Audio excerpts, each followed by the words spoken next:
Now that your mom is dead, cry if you must, but leave this house by morning." Those were the words Derek, my brother-in-law, spoke to me right after we buried my mother. We had just returned from the cemetery, and the house was still filled with flowers and people offering their condolences. I was in the kitchen stacking the last of the used plates, still wearing the black dress I had bought for the funeral, when he came in with a voice that sliced the silence in half. His tone wasn't harsh. It was worse. It was cold business-like, practiced, as if he had rehearsed it. My sister Melissa stood behind him. She didn't speak. She just looked at her feet. I kept waiting for her to say something, anything, to stop him, to remind him I had lived in this house for years, that I had cared for our mother through every hospital stay, every sleepless night, every tremor and fall that Parkinson's cruelly delivered. But she said nothing. I stood there, frozen, a paper plate in my hand still smeared with leftover casserole. "This house isn't yours, Claire." Derek continued, his voice like dry gravel. "It belongs to Melissa now. Legally, emotionally too. It's time to move on." I looked at my sister, pleading for her to look me in the eye, to say it wasn't true, that this wasn't happening, but she only nodded. And that was the part that hurt more than the funeral, more than anything. I wasn't just losing my mother that day. I was losing my home, my history, and the last bit of family I thought I could rely on. I didn't speak. I didn't argue. I just put the plate down, walked to my room, and packed a single overnight bag. Toothbrush, pajamas, the folded-up letter Mom wrote to me 3 years ago, now yellowed at the edges. The next morning, I was gone. They thought I would cry, that I would beg, that I would disappear defeated into the background of their lives. But what they didn't know, what they never even thought to consider, was that I hadn't just lived in this house. I had managed every single part of Mom's care, her medications, her finances, her legal documents. I had access to every password, every account, every notarized signature. I wasn't just a grieving daughter. I was her guardian, her power of attorney, and the executor of her estate. They thought they could erase me with one cold sentence, but they had no idea what they had just awakened. I wasn't going to scream. I wasn't going to fight. I wasn't even going to raise my voice. But I was going to respond, not with emotions, with facts, with records, with the law. They'd thrown me out of the house, but they didn't know it was never theirs to begin with. My name is Claire Bennett. I'm 31 years old, single, and until recently I lived in a quiet suburban home in Austin, Texas with my mother, Evelyn. For the past 6 years, I was her full-time caregiver. By day, I worked as a human resources manager at a mid-sized tech company. By night, I administered medications, managed home nurses, and spent countless hours learning about the cruel progression of Parkinson's disease. My life was not glamorous. It wasn't Instagram-worthy, but it was real, rooted in responsibility, routine, and quiet sacrifice. When I was younger, I imagined I'd be married by 30, maybe have a child by now. But as my mother's health deteriorated, I made a choice. Or maybe life made it for me. I stayed. I showed up every day. When her hands began to shake, I spoon-fed her. When her memory faltered, I labeled the drawers. When she cried in frustration at her fading independence, I held her until the storm passed. My older sister, Melissa. She lived 3 hours away in Houston. She and her husband, Derek, visited a few times a year, usually for the holidays. They were always too busy, too stressed, too important. Melissa worked in publishing, Derek in real estate development. They had a condo, a social life, a world I hadn't touched in years. To them, I was the good daughter, the one who stayed behind, the one who was too soft for her own good. They never said it outright, but I could feel it in their smiles and the way they called me saintly, like it was a flaw. What they didn't know, and what they never cared to ask, was that I had once been accepted into law school. I had done 1 year before Mom's first collapse. I withdrew, and I never went back. Somewhere between physical therapy appointments and midnight ambulance calls, I stopped thinking of myself as someone with a future. I became the caretaker, but I never stopped thinking like a lawyer. I documented everything: medical records, financial accounts, insurance paperwork.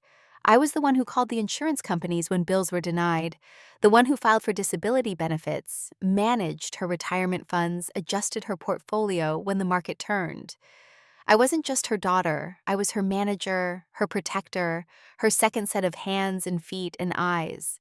And despite everything I gave up, I never resented my mother for a second, because she didn't ask for any of it. She was terrified of being a burden, always apologizing for being sick. And I always told her the same thing. You took care of me for 18 years. I'm just returning the favor. What stung about Derek's words and Melissa's silence was not just the betrayal. It was the erasure, as if the last 6 years hadn't happened, as if I'd simply been living in a guest room instead of holding this house together brick by brick. I knew every corner of that home. I had replaced the kitchen faucet myself, painted the walls after Mom's falls, chipped the plaster. I had picked out the hospital bed, installed the ramps, negotiated the home care contracts. I had done everything to preserve her dignity, and now I was being told to leave like a squatter after a funeral. But there was something Melissa and Derek never understood about me.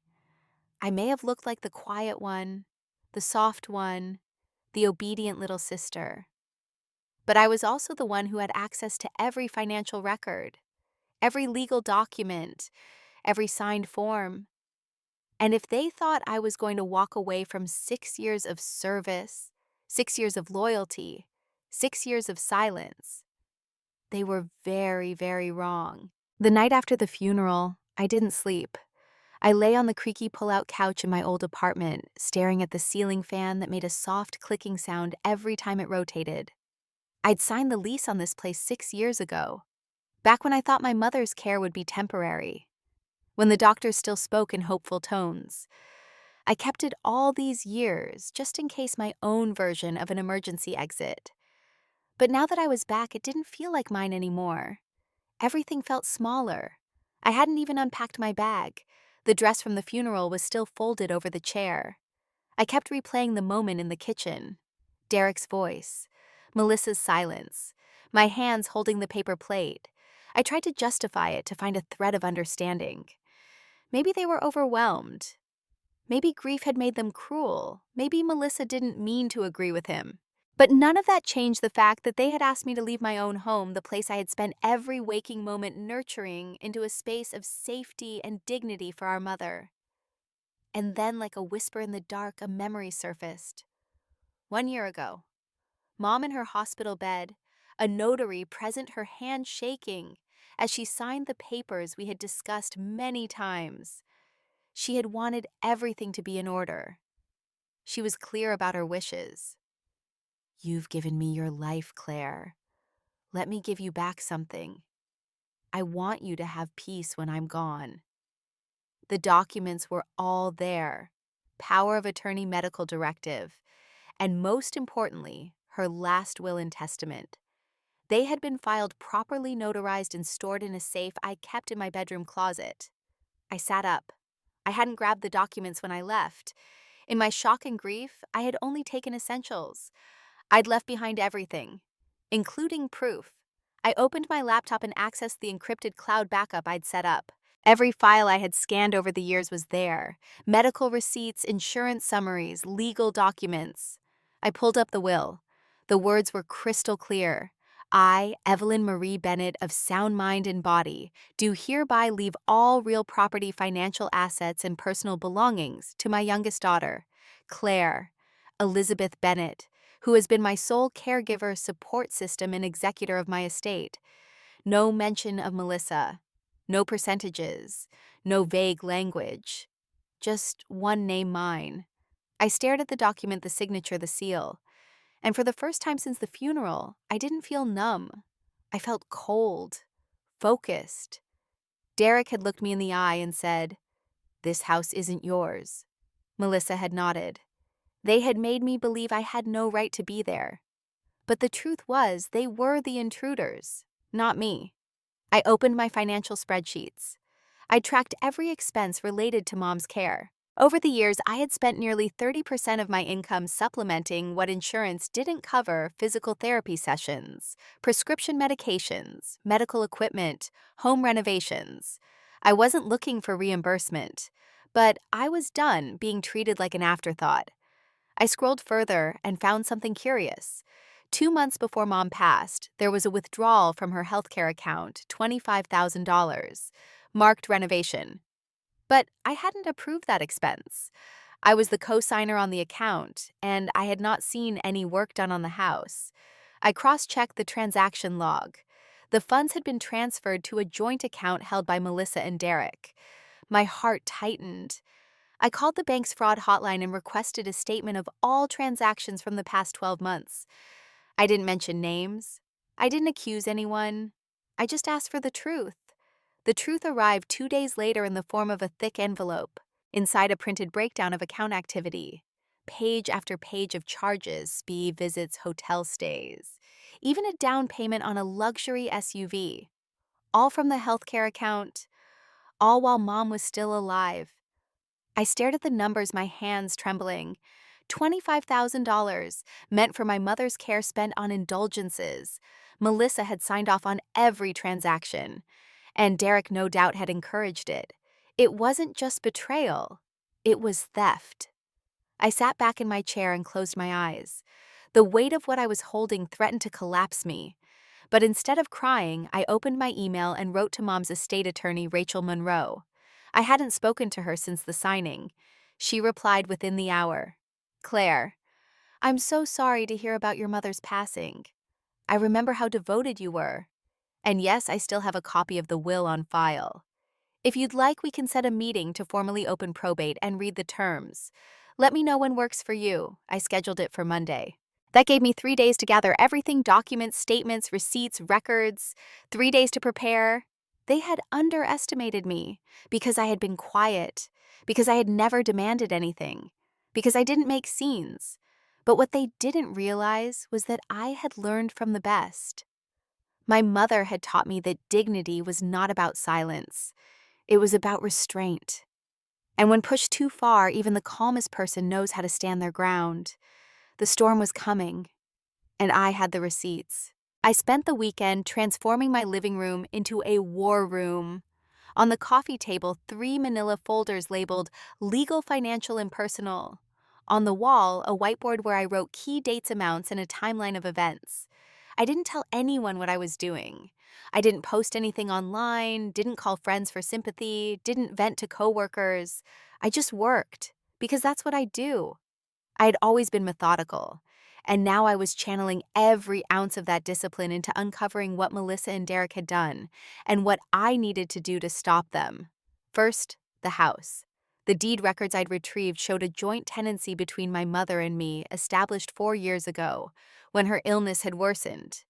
At the time, Mom had said, "I don't want probate to tie this up. I want you protected, Claire." The house legally and fully belonged to me the moment she passed. No contest, no gray area. But Melissa and Derek had either forgotten that detail or never bothered to understand it. They assumed everything would default to Melissa as the eldest. They assumed they could simply take control by asserting dominance, using my grief as cover. They had no idea the paperwork was ironclad. Then came the healthcare account. The $25,000 was only the beginning. By the time I'd reviewed all transactions over the past year, the number had ballooned to nearly $41,000 in personal expenditures, drawn from an account intended solely for medical care. The funds had been co-managed under my authority, but I hadn't authorized a single one of those charges. Melissa had either forged my e-signature or used Mom's trust to gain access when I wasn't looking. I compared timestamps. Most charges occurred during weekends when Melissa claimed to be visiting to help. But now I saw those weekends differently, not visits, extractions. I sent the financial statement to Rachel, my attorney, along with the will and a summary of events. Her response was crisp. Claire, these findings constitute clear misuse of fiduciary funds. I recommend we prepare a formal challenge to any claims they may assert over the estate, and also notify the financial institutions involved. If you prefer not to litigate, we can pursue a formal cease and desist and recovery agreement.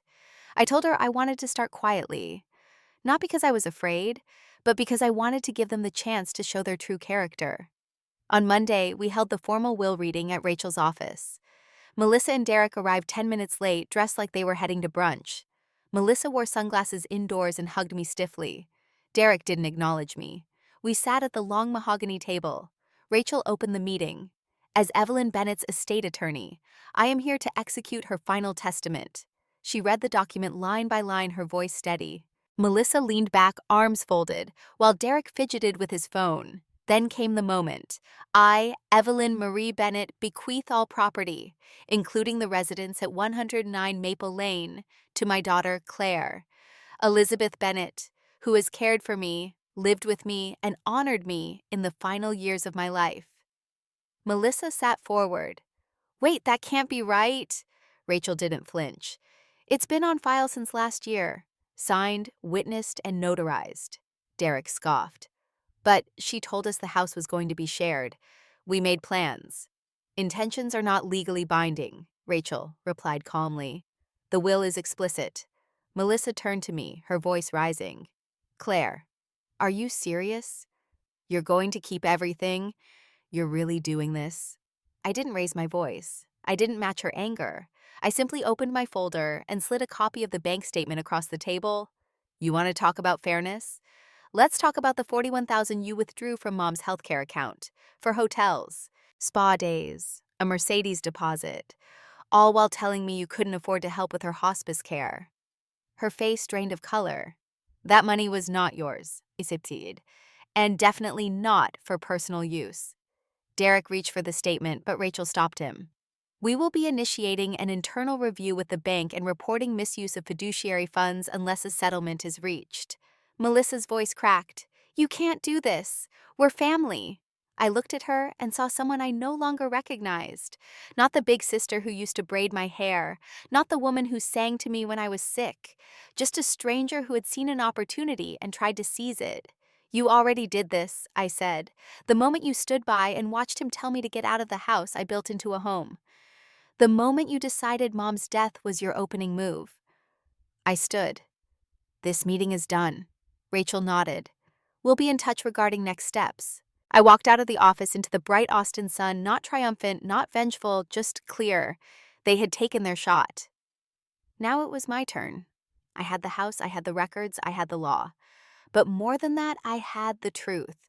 And the truth was powerful enough to burn everything they thought they controlled to the ground. The days following the will reading were a strange blend of silence and movement. Melissa and Derek didn't call. They didn't email. They didn't even attempt damage control. It was like they'd vanished. But I knew better. Silence wasn't surrender. It was strategy. They were regrouping, figuring out their next move, probably consulting with someone, an attorney, a financial advisor, maybe even someone in real estate. Because that's who they were, calculators, not mourners. And I wasn't naive enough to believe it was over. I returned to the house 3 days later. The locks hadn't been changed, probably because they didn't think I'd dare come back. But the moment I stepped inside, the air shifted. Furniture had been rearranged. Some of Mom's framed photos were gone. The antique vase from the hallway was missing. The place had been looted in the way only family knows how, just enough to claim we didn't know it mattered. I walked through the room slowly. The silence was familiar, but colder now. The kitchen table where I'd fed Mom soft oatmeal and played piano music to calm her hands. The hallway where we'd lined the walls with grip bars to prevent her from falling. The living room couch where she used to sit and pretend she wasn't in pain just so we could watch nature documentaries together. All of it had been touched by time, by care, by me. I wasn't just inheriting a house. I was reclaiming a legacy. I walked into my old bedroom and opened the closet. The safe was still there. Inside, everything untouched, the originals of the will, the medical directives, the guardianship papers. And one more thing I hadn't looked at in over a year, a handwritten letter from my mother. Folded in thirds, cream stationery. Her handwriting fragile, but deliberate. Claire, if you're reading this, it means I'm gone. And I hope I made it as easy for you as I could. I know you've always been the quiet one, the strong one. But strong people get tired too, so here's what I want you to know. I saw everything, every sacrifice, every moment you chose me over yourself. I didn't always say it, but I knew. And this house, this life is yours now, not because you earned it, but because you loved me without conditions.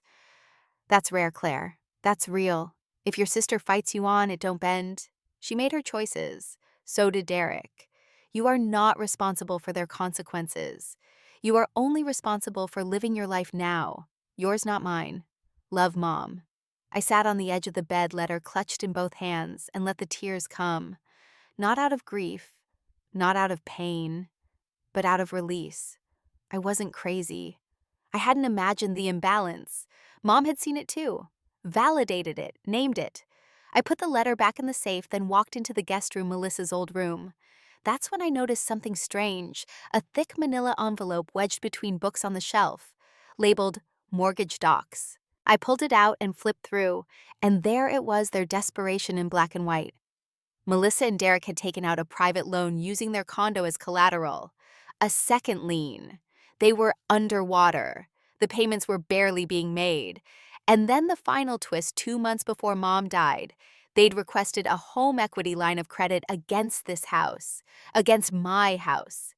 The application was denied, of course, because the house was in my mother's name and mine, not theirs. But they had tried. They had planned. The confrontation at the funeral hadn't been spontaneous. It was premeditated, a financial ambush disguised as grief. They had known Mom was dying. They had seen her slipping away and thought, this is our chance. They thought I'd crumble, that I'd hand over the house out of guilt or shame or confusion. But they didn't know that while they were scheming, I was documenting. While they were withdrawing spa money, I was scanning receipts. While they were playing family, I was being won. I called Rachel. I found something else, I said. I explained the documents, the denied equity application, the timing. That's very useful, she said. If they attempt to contest anything, we now have clear evidence of intent. I nodded, though she couldn't see me. Intent. That was the word. They had intended to erase me, to erase my work, my care, my presence. But they had failed. And now I held every piece of the puzzle. Not just legal ownership, not just financial control. I had the story. And stories, when told at the right time in the right way, are the most powerful weapons of all. The next step wasn't rage, it was structure. I didn't call them. I didn't respond to Derek's passive-aggressive email asking if we could revisit the terms of the estate. Instead, I had Rachel draft and deliver a formal cease and desist letter. The language was cold, legal, indisputable. It outlined the findings from the estate review, the evidence of financial misuse, and the consequences should they continue to misrepresent their claims or attempt further interference. The document ended with an offer if they returned the personal property they had taken, namely the family heirlooms and any remaining funds from the healthcare account, I would refrain from pursuing criminal charges. It wasn't a threat. It was a boundary. I mailed it with tracking, delivered 2 days later, signed by Melissa. No response. I wasn't surprised. They were weighing options, calculating damage. Derek was probably trying to figure out if I had the nerve to follow through. He hadn't yet understood that the most dangerous people aren't the ones who scream. They're the ones who document. I also filed a formal report with the bank regarding unauthorized withdrawals. I didn't do it for the money. I did it to draw a line in the sand. The account had been under fiduciary guidelines. Any personal use of those funds was a breach of federal law. Whether the bank pursued it or not, there would be a record. That was enough for now. I knew what Melissa and Derek really feared: exposure. Not legal consequences, reputation. They thrived in social circles where image was currency. Melissa had spent years building a carefully curated identity, the eldest daughter, the career woman, the one who held it all together. But that identity didn't survive sunlight, so I gave them a window. I drafted a short, precise post on Facebook. For those who've reached out after my mother's passing, thank you. It's been a deeply painful time, made more difficult by unexpected legal challenges regarding her estate. As many know, I lived with and cared for her full-time for 6 years. She made her wishes clear, and those wishes are now being respected. This house, her possessions, and her legacy will be protected.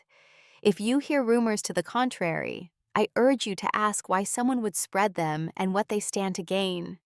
I didn't name anyone. I didn't accuse, but I didn't need to. Within hours, the comments poured in. Supportive, warm, affirming. Old neighbors, former colleagues of Mom's, even extended family chimed in with stories. Claire was always there. I remember seeing her mow the lawn when Evelyn couldn't anymore. You were such a rock during the hospice period. Evelyn always said you were her home. I didn't respond to the comments. I just let the narrative reset, let the truth breathe. That evening, I received a message from an old neighbor. I heard Derek was trying to sell some of your mom's antiques. He stopped by our place last week. I thanked her and made another note. The next morning, I filed a police report, not a charge, just a record. I submitted a list of missing items and included the conversation with the neighbor. The officer was polite and methodical. We'll document it. Let us know if anything else surfaces. I left with a copy of the report. I wasn't looking for handcuffs. I was building a timeline, a narrative, a fortress. That same day, I had the locks changed. I installed a camera at the front door. I went to the local storage facility and found the antique vase tucked in a unit registered under Derek's name. How did I know it was there? I followed the GPS tracker I'd slipped inside it a year ago after Mom worried about it being stolen. I brought the vase home and took a photo. Then I sent the image to Rachel.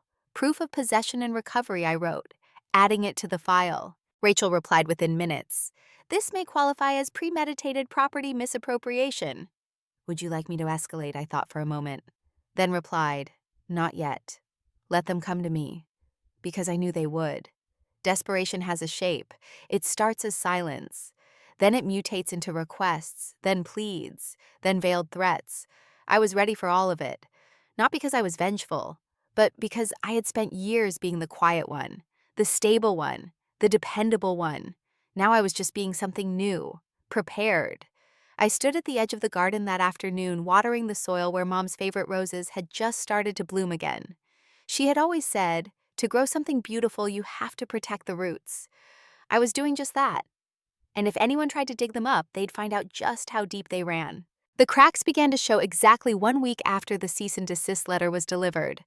Melissa called from a number I didn't recognize. I let it go to voicemail. Her message was short. Claire, I think we need to talk. This is all getting out of hand. Please call me. I didn't.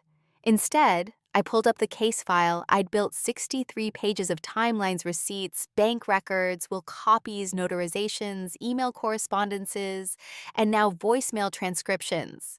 I filed the message under communications attempt number 1. That same day, Derek posted a cryptic message on LinkedIn. Sometimes family loyalty is a one-way street, but character shows under pressure. Comments were limited, but the subtext was clear. They were scrambling to salvage reputation. The following evening, a mutual acquaintance forwarded me a group email Melissa had sent to close family members. It read like a manifesto, spinning a narrative of unfair exclusion, unexpected will changes, and confusion around Evelyn's wishes. She ended with, we're choosing not to escalate legally at this time, but we are deeply hurt and hope for reconciliation. I didn't reply, but I did forward it to Rachel, who simply responded, fabrication noted. No legal merit, just noise.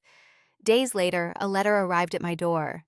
Not from Melissa or Derek, but from a lawyer in Houston claiming to represent them in a potential claim of undue influence regarding the estate.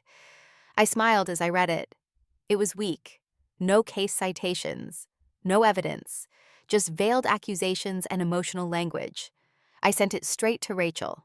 Within 48 hours, their lawyer received a formal rebuttal 30 pages long, citing every statute, presenting every document, and concluding with a simple invitation.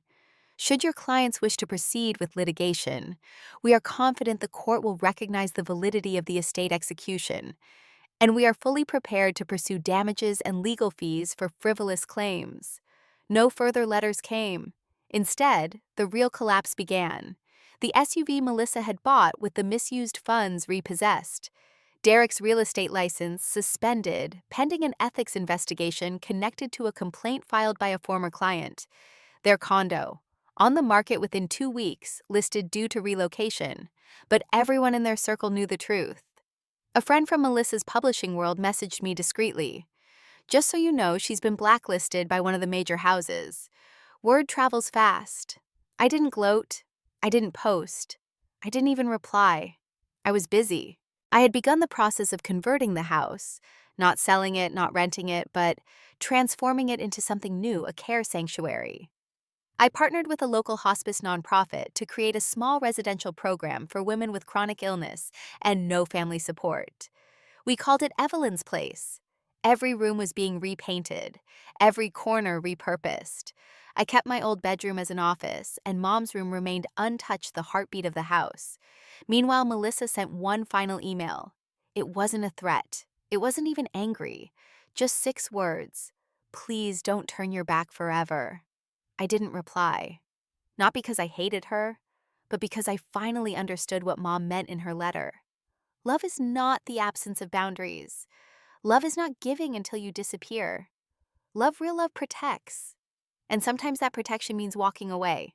The first morning I woke up in the house again truly as its owner, its guardian. It felt different, not triumphant, not victorious, just still.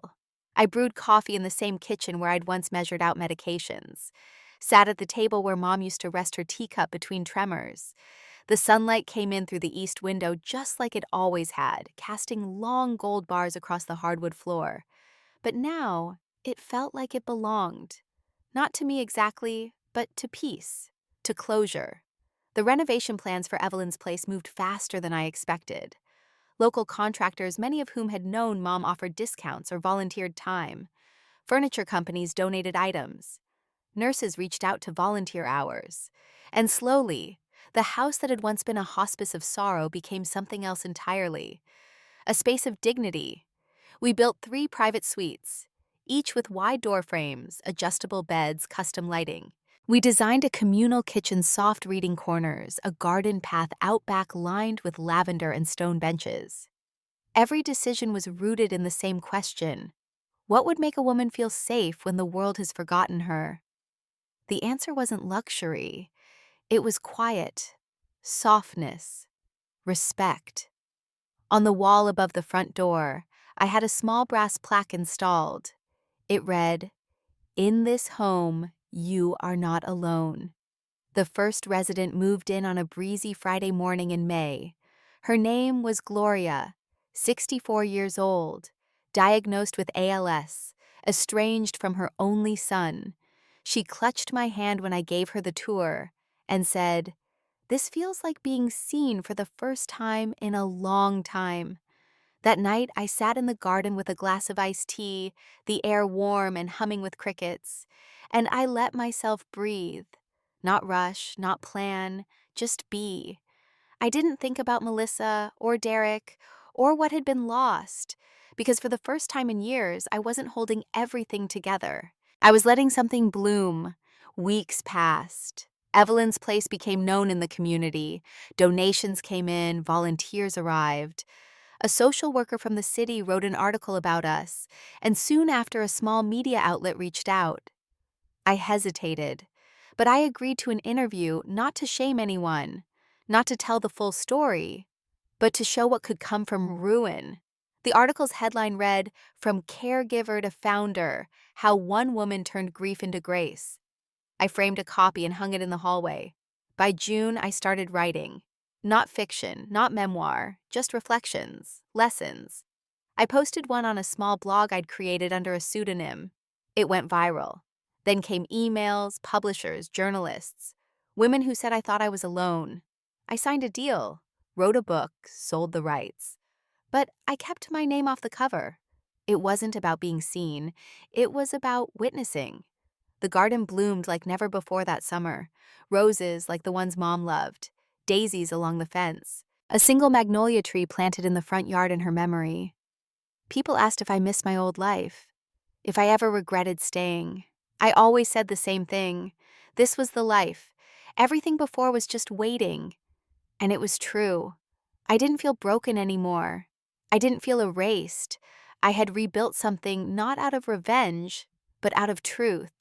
And in the stillness of each evening, when the house quieted and the stars came out, I knew one thing with absolute certainty. I had finally come home. People often ask what I learned from it all. From the betrayal, the silence, the fight, the rebuilding. They expect something dramatic, a revelation, a speech about strength. But what I've learned is quieter than that, more rooted, like a tree you never noticed growing until one day it shades your whole house. I learned that kindness is not weakness, that people will often confuse the two, especially if your kindness is quiet. If you don't demand attention, they'll assume you have no power. They'll mistake your silence for passivity. You're giving nature for naivety. But they'll be wrong. Because kindness is the choice to build when others destroy, to care when it costs you. And when that kindness is betrayed, it does not disappear. It just changes shape. I learned that silence is not surrender. In fact, the most dangerous kind of power is the one that moves without noise. The person who doesn't yell, who doesn't post, who doesn't perform, she is not disconnected, she is documenting. She is preparing. She is gathering herself like a storm. And when the time comes, she will not raise her voice. She will raise the ground beneath you. I learned that family is not defined by blood or obligation. Family is defined by presence, by who shows up when things are hardest, by who stays up through the night with you, by who chooses you again and again, not out of duty, but out of love. And lastly, I learned that protection is not just about keeping others safe. It's about defending your own dignity, your peace, your space. Sometimes the most loving thing you can do is walk away from those who tried to diminish you, not to punish them, but to protect what you've built. So to anyone who's been used, erased, or underestimated, especially women who've spent decades giving, supporting, holding others up, I say this: you are not invisible. You are not replaceable. And you are not done. Your story doesn't end when others decide it should. It begins again the moment you reclaim the pen. I don't know what Melissa and Derek tell people about me now. Maybe they still spin stories, maybe they still blame me. But I don't need to defend myself. The house stands. The garden blooms. The women in Evelyn's place live in dignity and peace. And every evening as the sun sets and the wind passes through the curtains, I hear my mother's voice, not in words, but in the warmth of everything she left behind. And that is justice. Not revenge, not punishment, just peace earned and protected.